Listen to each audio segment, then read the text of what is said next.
Ayan, tapos na po ako nag-map sa mga ano, ah, tatlo na kwarto at isa dito. At apat lahat to, apat to. Papunta dun sa tiris.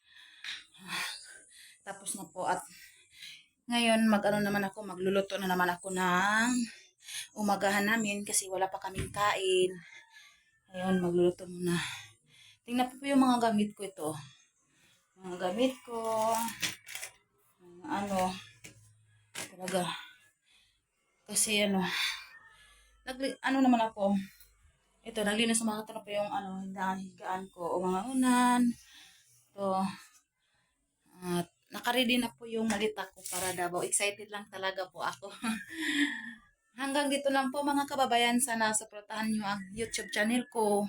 Kahit kahit na kunti lang yung mga followers ko pero sobrang saya ko na kasi sa mabuti lang puso po. Um, maraming salamat po sa lahat ng mga followers ko. And thank you po. At ulitin ko, maraming salamat po. And good morning sa ating lahat. And bye-bye.